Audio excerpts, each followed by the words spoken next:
up with a pathetic excuse. I'm going to send everything out straight away afterwards, so it's still fresh in your mind. I think that's going to be a better way of doing it. Everyone good with that? Perfect. Fab. Right, let's get going. I managed to get it down to 35 slides, so hopefully we will have time for some questions at the end. So yeah, thanks so much for joining me, everyone. I'm really, can we just make sure we're muted? Benny, we're definitely recording this, aren't we? Yeah. Perfect. There was an AI recorder, but I've just made sure that we're recording as well. Fabulous. Thank you very much. Okay, yeah, thanks so much for joining me, everyone. I am really excited to go through this with you. For those of you who are in the community, I talk about this stuff all the time. Everyone that's joined from Instagram or emails or wherever you've seen about it, I'm really excited to go through this three-step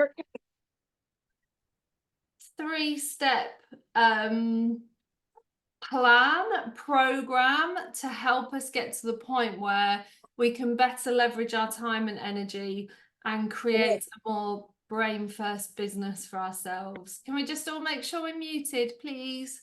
Thank you. Just a quick slide on who I am for anyone who hasn't done anything with me before. I'm Amanda. I was diagnosed in 2020 at the grand old age of 42. I've been in business 17 years, and the pre-diagnosis and post-diagnosis journey for me, I'm sure the same as you, has looked very, very different, let me tell you. Before I was diagnosed, I had several businesses. One of them ended up in bankruptcy. I had all sorts of highs, all sorts of horrific lows that, you know, I can really start to make sense of now. So I'm sure people can relate to a lot of that, perhaps not all of it. So I've sold 4 of the businesses. I've been lucky enough to sell quite a few businesses. Became a mum last year at the age of 45. Still run several businesses, but I finally found a way of running businesses that work for me. And this is what I'm so passionate about, teaching other people and helping other people find their way of creating a brain first business as well. So what I'm going to go through with you today is the secret to stress-free-ish scaling, because I'm not going to make any crazy promises. No one can grow a business without a bit of stress, and we like a bit of stress in our lives, don't we? Just not too much. So we all know that there are so many positives to running a business with ADHD, and it is controversial to say it. I know I can see some faces that I know agree with me with this, and I'm sure there's some people who doubt it as well. But I know this to be true, that if you give ADHD the right environment, it really, really can become a superpower for you, or you will be able to find your superpowers within it. And I know that is a controversial thing to talk about, because of course there's things about having ADHD that make business and life incredibly difficult, but there's so many positives when it comes to business if we give it the right environment. And that environment for me is really getting honest with yourself, and honesty is such a huge part of this, because we can all make up things when we start to look at what we can give our business, what we need from it. We can all overpromise or overcommit the time and energy that we can give our business, and also overshoot in our goals and our targets. It's really easy to start thinking, you know, I need to make 10k months or 30k months or 50k months, when perhaps we don't. Perhaps that isn't the goal. Perhaps the goal is to spend less time and energy on it, and to make less money, or to make the money that we need from it. But it's about getting really honest about what we can give to it and what we need back from it in return. And that is the crux of what we're going to be talking about today. Once we do that, we have our brain first business. I was so happy when I found this gift. I mean, you just couldn't get a better gift, could you, for falling in love with our brains. He looks so happy. Okay, let's get stuck into the moneymaker offers. So the moneymaker offers are about creating an offer that better leverages our time and our energy, so that rather than spending our time working with one person. So I have seen some calendars recently of clients and people I've been working with that have absolutely shook me to my very core, where they're just packed out day after day with back-to-back client calls, and that is just not an efficient use of our brain capacity, our energy. So moneymaker offers for me really are about better leveraging our time and our energy. So these are the components of a money-making offer that we are going to be looking at today. And we are going to get to the end of this and we'll have built out your moneymaker offer, your moneymaker content to sell it, and the moneymaker mindset that you need to stay strong and confident to be able to sell it. So the first part of a moneymaker offer is that it is scalable, and it's truly scalable. We're going to come on to what that means. The second part is that it's always on. So this isn't a launch model. This is a product that is always on. You always have something to sell. I cannot tell you the amount of times people complain to me that they're not making sales, and then tell me that they're on a wait list for one-to-one clients, or that they're stacked out in whatever area and they don't actually have anything to sell at that time. So this is an always on offer. We always have something to sell. And the third part of it is that it's a recurring revenue. We're not talking about one-off sales here. We're talking about something that is bringing money in every single month.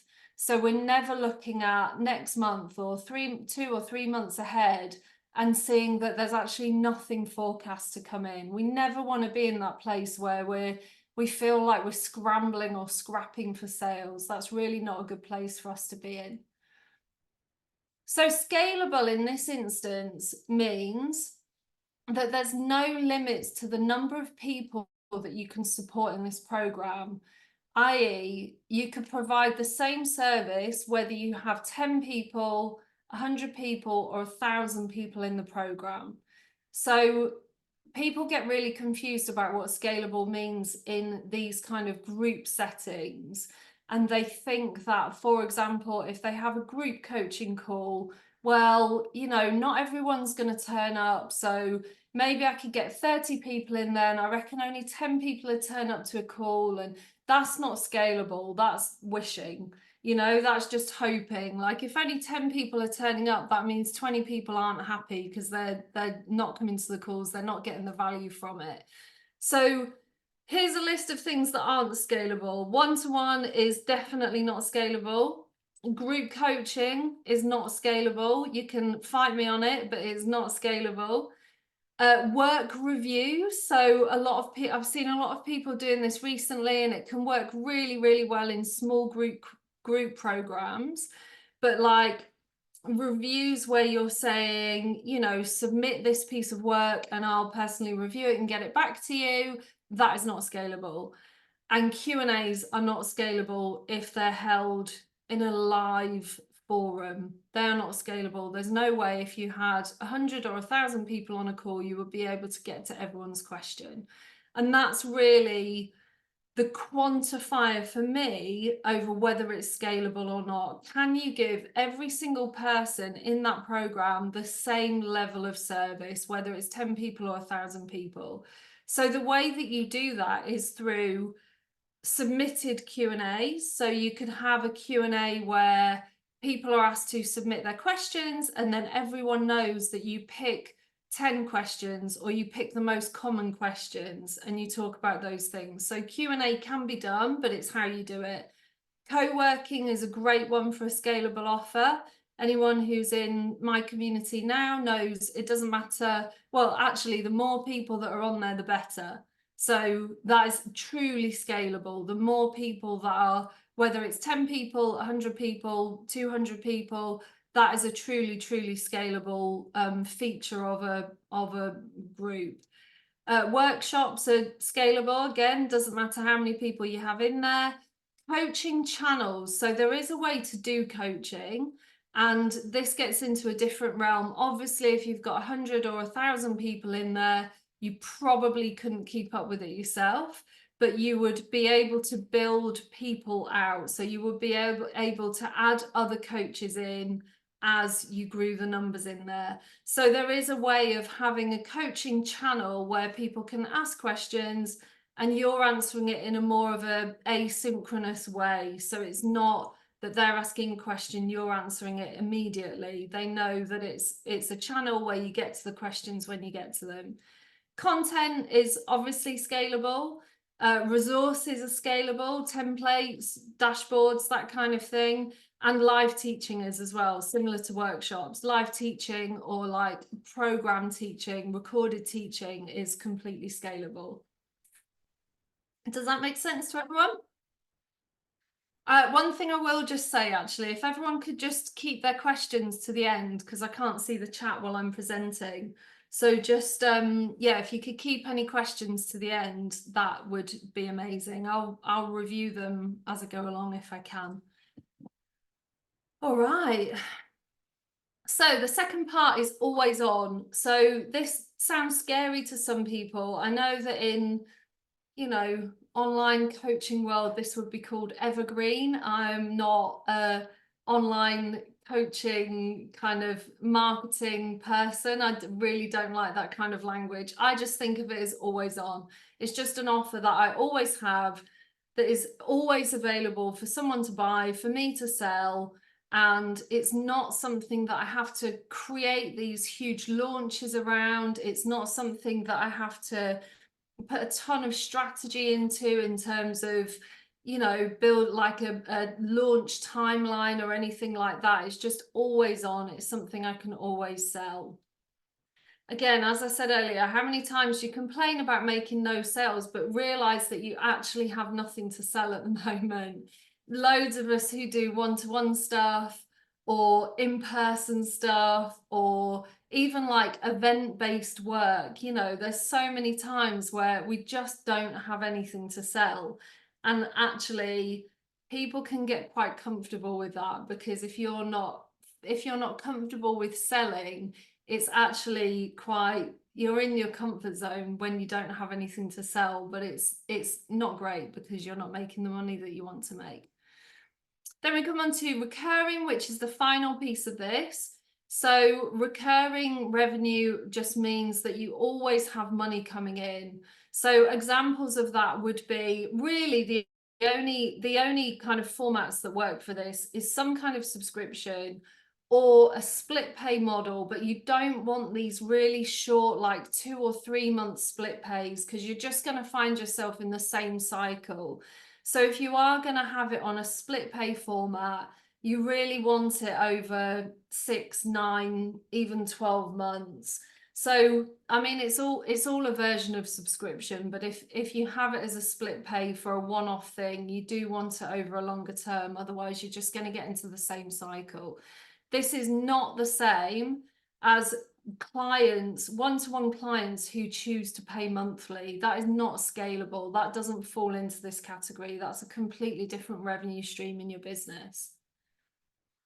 This is a really great exercise. We're going to come on to look at your offer next, but this is a really great exercise to do before that.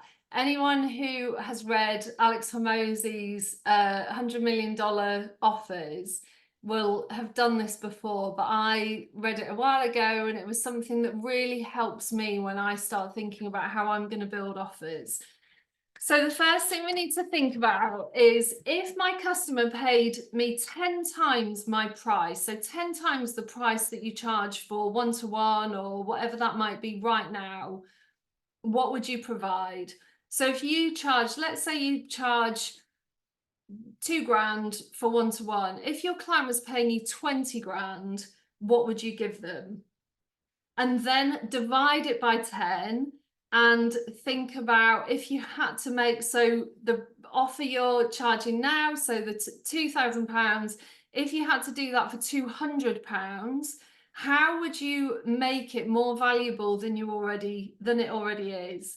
So one of the examples he gave was that he's in personal training. So he said, to 10 times the price, I would go and do their shopping for them. I would go to the supermarket and I would pick out everything that they needed that week to create this meal plan that I'd written them. And I would deliver it to their door, and I would tell them exactly what they needed to do to cook it. And maybe I would cook some of it for them and prepare it. And then thinking about how he would do that for the £200, you know, does that look more like a shopping list that they can take? So rather than a meal plan, a personalized meal plan, is it just a shopping list that they can take directly to the supermarket, or has links through to the supermarket so they can just click a button perhaps and it arrives for them? But it takes out that one-to-one personalized service and makes it ultimately scalable. So this 1/10 is the area that you're really going to start to get to the scalable part of your business. So really thinking about what you could provide for 1/10 of what you charge now. That's how you're going to make your offer scalable. How could I still make them successful for 1/10 of the price? What are those things that I could put in place that they could still achieve what they would achieve with me on a one-to-one level, but for 1/10 of the price, and I can make it ultimately scalable? And he says, stretch your mind in either direction and you'll come up with wildly different solutions. So this is a great one to spend some time with and just have a think about. Have a think about if you were charging 10 times the price and 1/10 of the price, what could you offer at each end of those extremes? So what is your offer? And this is what the workbook's going to help you with. And we've got the Notion dashboard as well. That's more on the content side, but the workbook's going to help you with this. So what do your audience need help with? What is the thing that you're known for? What do your audience come to you for? How can you provide it to them in an ongoing format? So when we think about the recurring and the scalability and the always on, how can you provide it to them in an ongoing format? How can you turn your one-to-one offer into a DIY offer? That's generally where we find these ongoing formats. And what's the unique method that you can teach? If you have a unique method, then that is generally your offer. That is pretty much going to be your offer, your method. How can you teach that method so they still get the outcome they desire, but without your one-to-one input? I'm just going to have a drink and check the questions because I can see there are some there. Notion dashboard, yeah. Okay, good. No questions. Remember, when you start thinking about this, subscription does not mean membership. I've had this conversation so much in the last few days with people. When I start talking to them about building out something that's going to give them this ongoing recurring revenue, and they go, oh no, I don't want a membership. I don't want that. I don't want like a group, you know. Particularly with ADHD, it can really trigger our like demand avoidance and just this kind of, it's a big commitment. Having a community is a big commitment. But the key to this is that it has to work for you and your clients. This isn't about, I have to put an offer out there because I need to make some money. This is about finding something that truly works for you. So if you don't want to do daily calls, you don't want to fill your calendar up, you don't even want a community group. Oh gosh, sorry, I've got this awful thing on Facebook. Has that just changed your screen?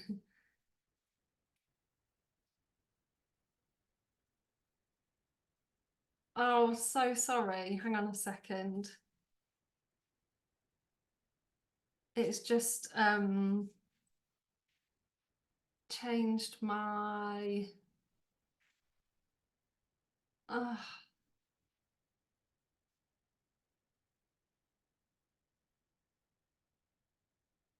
present. I think that's going to happen again. I'm so sorry. I need to find a way to switch that off. Okay. Yeah, it has to work for you and your clients. Don't commit yourself to things that you already know you're not going to enjoy doing. Like just because it's a always on subscription, it doesn't have to look like a community group. It could look like, let me just see if I've got it on here. I haven't. It could look like a monthly workshop. You could do something like this, could be on a subscription. You could get people to pay for a monthly workshop, and they have to pay for it in 6-month chunks, and they get the workshop. They don't have to have the community. It could be about just meeting up once a week for a co-work session, meeting up once a week for a working session. You know, it could be that you have, I'm gonna say this because I can see you, Gopka, there. Gopka is an absolute genius at Facebook ads. It could be that you are going to teach people how to do Facebook ads, and so you meet with them once a week and you do a guided session on Facebook ads. It's a live teaching on Facebook ads. It's not group coaching. It's not a Q&A. It's you taking them through the next bit that they need to know about their ads. So it doesn't have to be this community that people's minds automatically go to when they think of a subscription. So just challenge yourself to think about a subscription as in a payment, but not a membership, if that's not what you want. Now let's have a look at pricing your offer, because this is really, really important. And I know people get tripped up on this. So for me, pricing your offer, you're going to see a lot of Venn diagrams on here. It's the intersection between the content. So what is the value of the content in the program, and what's the value of the outcome to your customer, your client?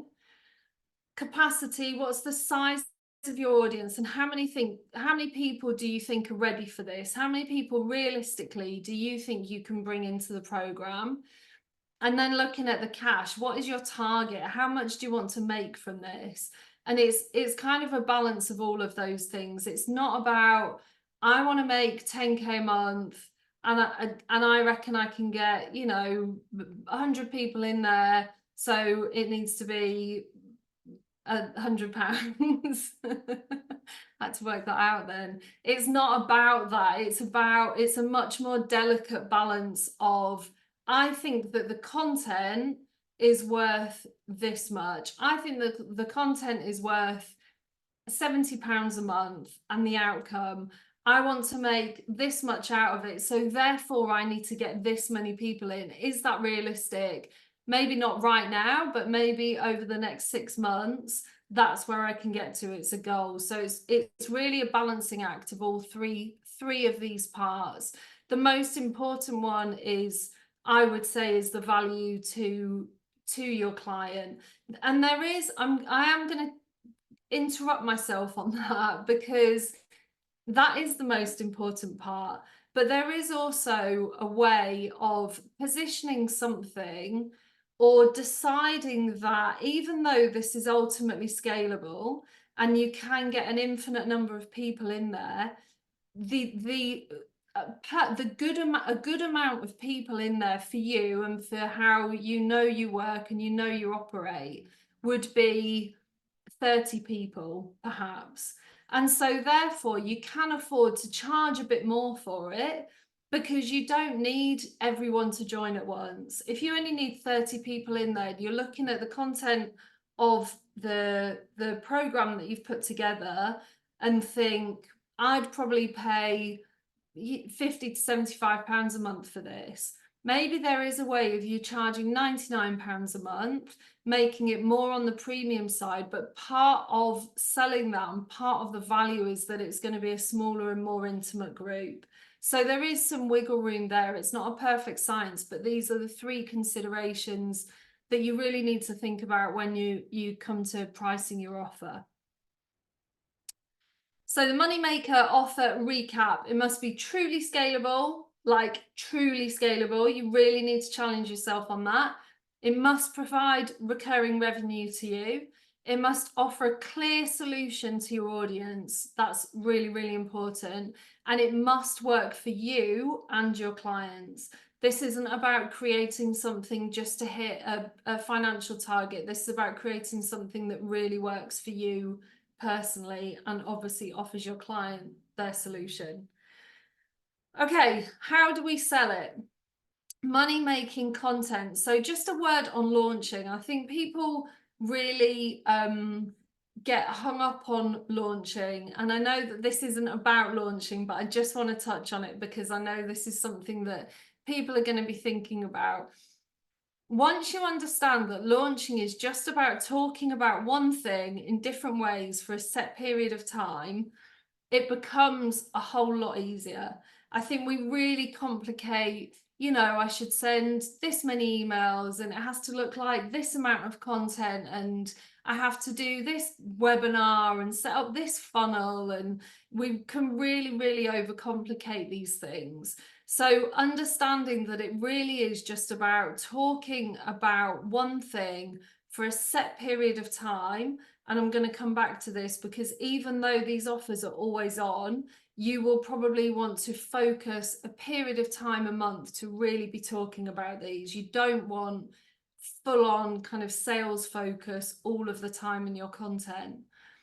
And one of the things that I always think whenever a launch flops, or whenever someone says I've launched something and it's just not selling, are you actually selling, or are you just telling people? Or as my friend Lucy Sheridan always says, have you launched it or have you just announced it? You know, have you actually launched it, or have you just said, oh, I've got this thing, I'm selling it, like come and buy it, and expected everyone to come and buy it? Because that more than often that is the case. So moneymaker content, here's a few things that people generally do. People are generally only sharing top of funnel content on Instagram. Let's stick to Instagram.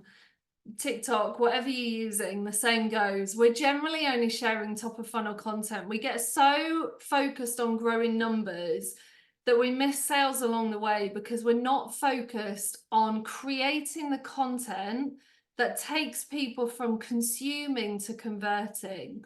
So people get so used to just consuming our content and learning from us and taking the value, or taking the entertainment, or taking the beautiful images we share, that we're never moving them from that place to the place where they're motivated to take action and they're ready to buy from us. Moneymaker content is content that is going to link your client's problem to the solution that you're able to offer in a genuine, clear, transparent, and very honest way. This isn't about being manipulative or, you know, tricking people. This is about very clearly showing that you have the solution to their problem. 3 content facts to kind of bring this into reality. So money making content rarely performs well.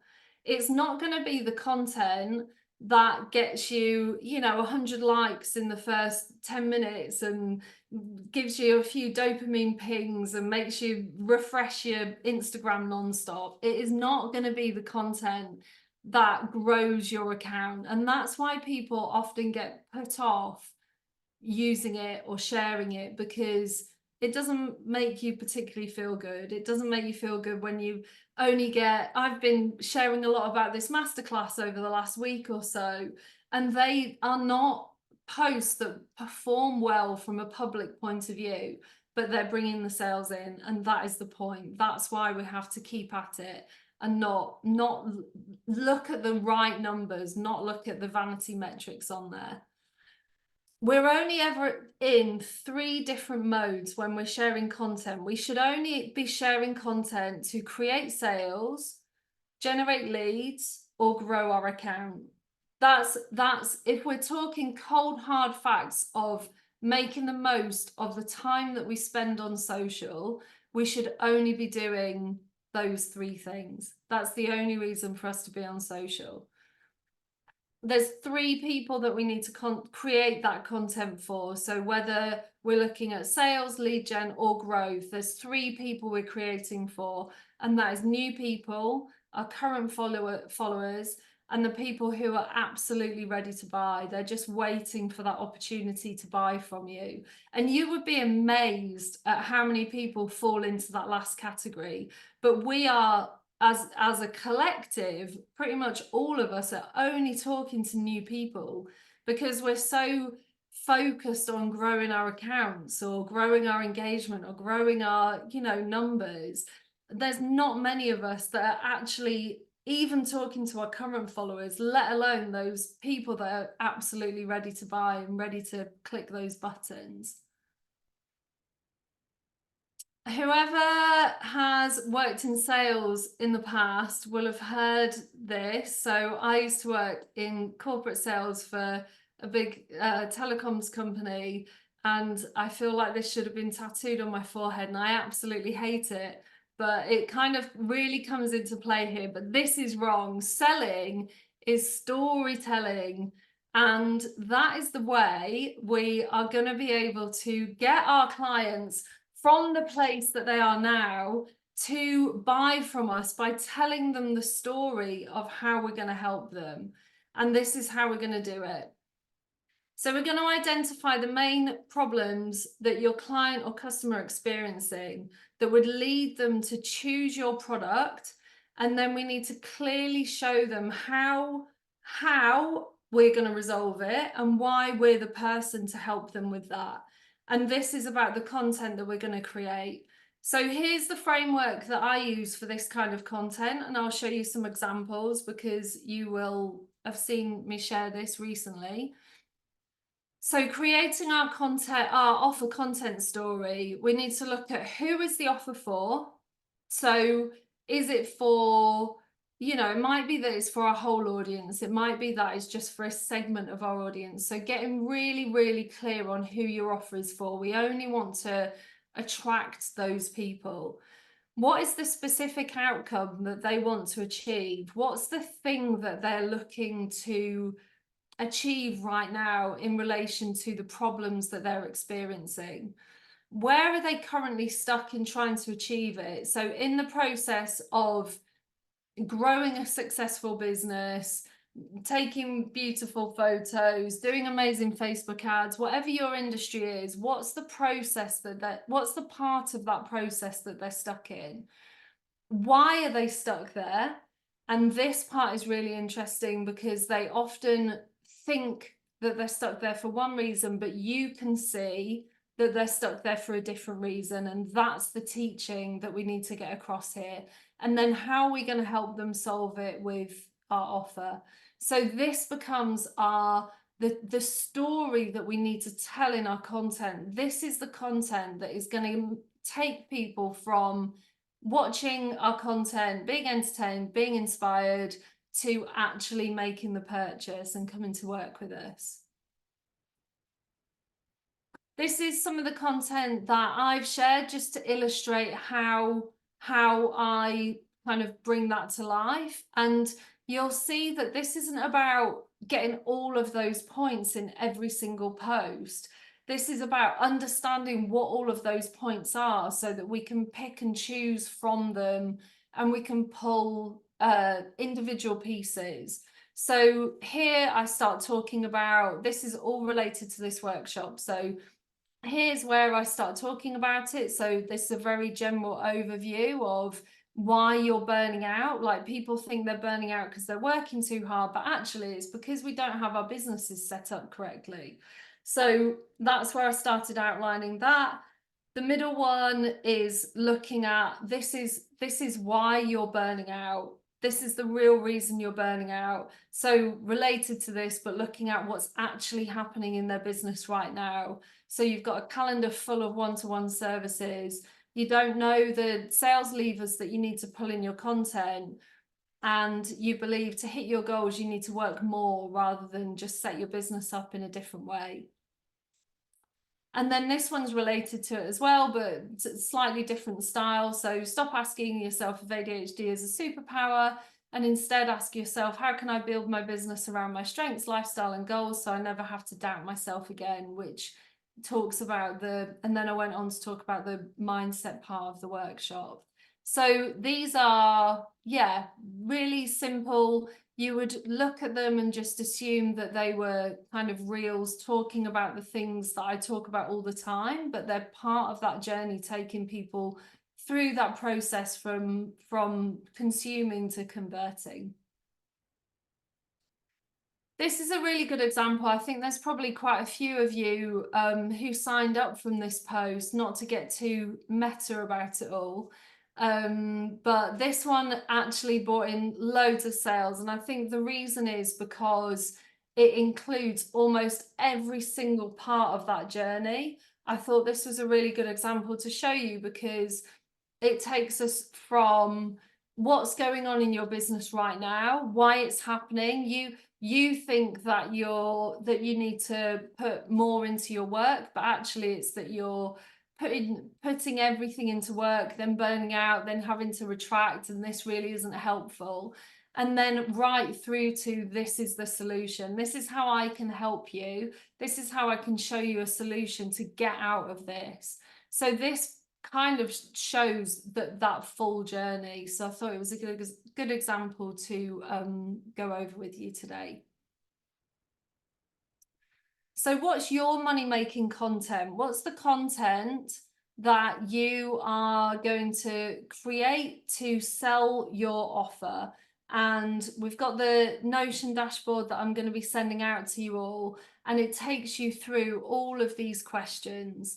So maybe spend a couple of minutes. I'm just going to have a drink. Spend a couple of minutes thinking about these questions, like, who is your offer for? You might not have your offer in your head fully formed yet, but I'm sure you've got an idea of the kind of thing you would want to offer. Who would that be for? What's the specific outcome they want to achieve? Where are they stuck trying to currently achieve it? Why are they stuck? What's the real reason that you can see that they probably can't? And how are you the person to help them? And how are you going to solve it with your offer?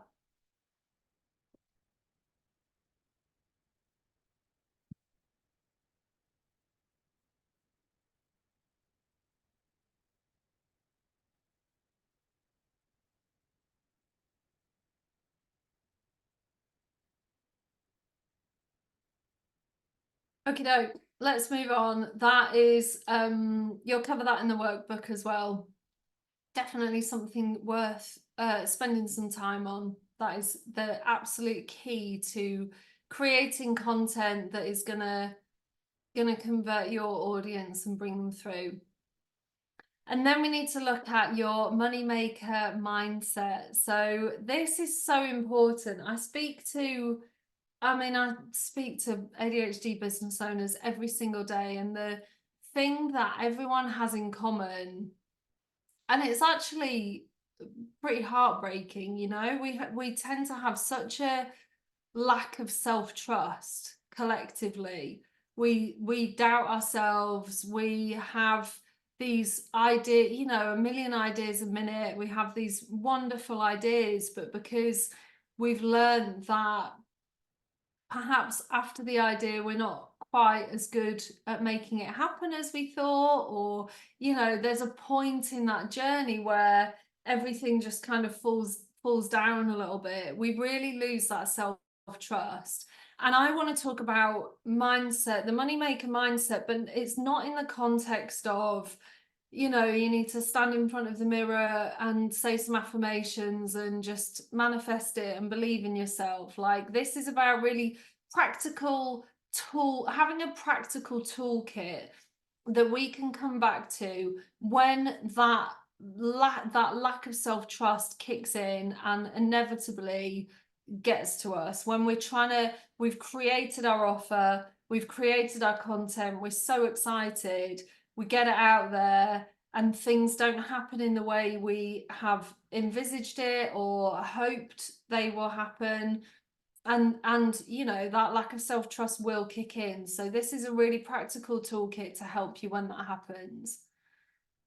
The moneymaker mindset is the energy you need to get into to clearly and confidently talk about your offer. And honestly, that is the key. Like, this isn't about you know, being clever. It's not about creating funnels that convert at the highest percent. It's not about being technical about this stuff. It's about creating really great offers that we know are really going to help our customers or clients, and then being able to communicate it clearly and confidently to them. And that is the key for me. That is absolutely the key.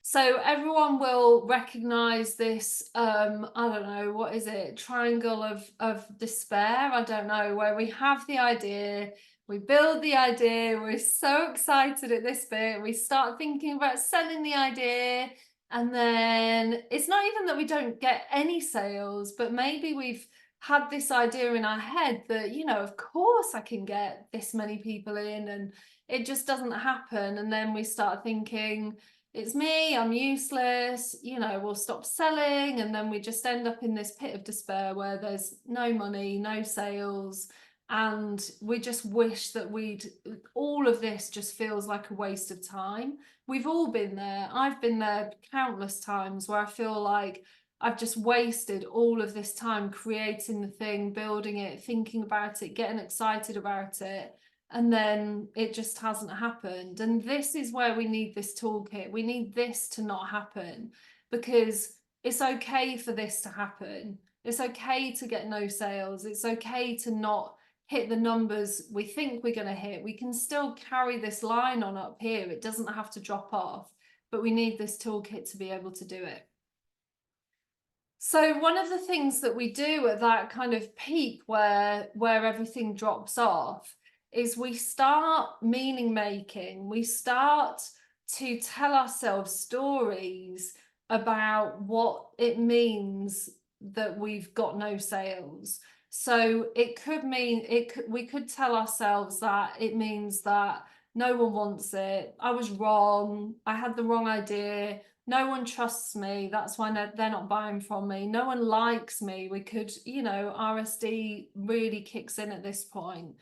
It's because of XYZ, fill in the blanks. You know these stories, that you tell yourself, and it's really damaging. This is where we just fall into those really difficult patterns, and honestly, this is where burnout starts to happen, because we feel so depleted and we've put so much time and energy into this thing, usually in God mode, usually fueled by adrenaline. And then when it doesn't happen and we just, the wind's just completely taken out of ourselves, this is often where burnout can happen. So this meaning making, and what am I making this mean, is really important to understand. And the way to flip it on its head is to start thinking about the reframe. So if we've got no sales, it's not, I'm not saying this is easy, but it's about disconnecting ourselves from that, disconnecting ourselves from the emotions. So what are the numbers telling me?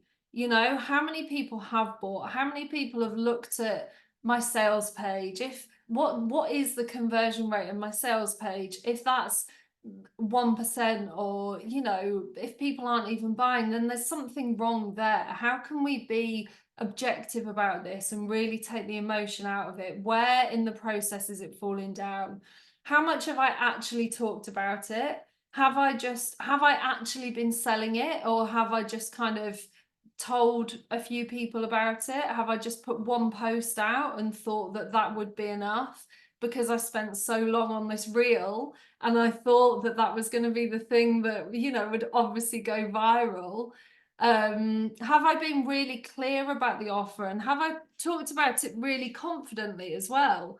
Have I been confident? Because if I'm not confident about it, no one's going to buy it. You know, if I can't be really clear and excited and confident about the thing that I'm going to offer, no one else is going to be excited about it either.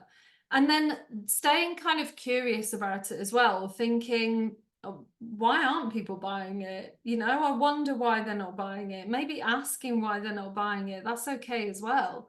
You can do that. You can ask people why they aren't buying it, why they're not feeling drawn to it. We all have those kind of inner circles of clients, or when we create something, we have those people in mind that we think will probably sign up to it. And if they don't, I think it's okay to reach out. And obviously you know, be careful how you ask. It's not about being confrontational, but, you know, have you seen this offer? Just wondered if it was for you. I think it's all right to have those conversations. So having that reframe is really, really important. And remembering as well, like, I think we can really easily fall into these old cliches that we tell ourselves to keep ourselves comfortable. People are buying, regardless of what the news is telling you, regardless of what people are saying online. People are buying.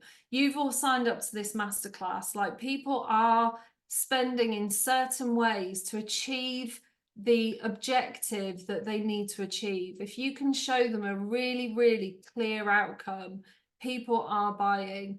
The summer isn't slow for sales. People still have businesses in the summer. Not everyone has children that are off school on 6-week summer holidays. You know, a lot of people use the summer as time to invest in themselves and grow their businesses or work on themselves. People will always need help in your industry, regardless of what your industry is. It doesn't matter. It doesn't matter whether you are B2B, B2C, it doesn't matter who you work with. People will always need help. You deserve to make money. I think that's such a huge one that people perhaps doubt. Like, you really deserve to make money, whatever making money means to you. You deserve to build a business that works for you. And you have nothing to prove to anyone. This isn't about proving ourselves. Okay, this is how we're going to do it. So this is what I do whenever I am doubting myself, and this is in the workbook as well. We are going to keep lists of reasons to believe. So lists of reasons to believe are the things that are going to keep us from falling off that pyramid diagram that I showed you, because they are going to be a running list of things that we can look back to remind ourselves that these things are possible. The things that we most desire in our business are entirely possible. Whether that is, I've done some examples here, so whether it's making 20k a month, whether it's getting 100 people in my program, whether it's growing your Instagram to 30k, whether it's running a marathon, only working 3 days a week, whatever that is in your business, you are going to keep lists of reasons to believe. And I promise you, this is such a simple thing to do, but it works so well, because in those moments of despair, you have something to refer back to that you've created when you're not in that mindset. So when I talk about, this isn't about affirmations, this isn't about, you know, I love a crystal as much as the next girl, but this isn't about holding crystals and hoping. This is about really solid statements that we have written when we're in a clearer state of mind. So when we get into that vulnerable place where we start to feel like our self-doubt is waning slightly, then we have something to look back on that we've created when we're in a much more stable place. So whatever the things are in your business, you've created your offer, you've created your content, you will have these goals from doing those things that are, okay, I want to get 20 people in this program, I want to get 100 people in it, I want to get 150 people in it. I wonder if I can do that. So that's the time to start writing your list of reasons to believe. And I have them on everything. I literally have them on everything. And I have them on in places where I can see them, where they're visible, so I can just refer to them when I need to. And perhaps these will be a variation of the things that you are hoping to achieve. So whether it's 10k a month, 20k a month, 5k a month, whatever it is you're wanting to make, perhaps your reasons to believe are, I've made consistent and good money before. Like, I've done this before. I know I can do it again. I see other people making this money. I know that it's possible. I know it's possible to make this happen. I know I'm good at what I do. I know that I can make this money out of the work that I do. And I know that I have the skills to create and sell my offers. So it's just these statements that we can come back to. It's like our younger self writing a pep talk for our future self. These statements we can come back to give us some certainty in our ability. Get 100 people in my program. I've got 20 people in there now and they all love it. So 100 people in there is, oh, I only need to do that 5 more times. If I've got 20 people in, I can get 200 people in. The more I talk about it, the more I sell. It's a brilliant program with brilliant results. Maybe you want to grow your Instagram, whatever that number is. I've put 30K, but whatever your number is. People always say they love my content. Whenever I see people, they tell me that they love my content. The more I post, the more I grow. The more I grow, the more I get to practice my message. So creating these really simple phrases for yourself is a really, really practical way to be able to ground yourself when you start falling into that place of, I'm rubbish, no one wants to buy from me. We come back to our reasons to believe, and we have that mindset that's going to keep us out of that self-doubt. And that, my friends, is how we build our brain first business. We have our moneymaker offer. We have so our moneymaker offer, which is scalable, always on, recurring. We have our moneymaker content, which is built from our content offer story.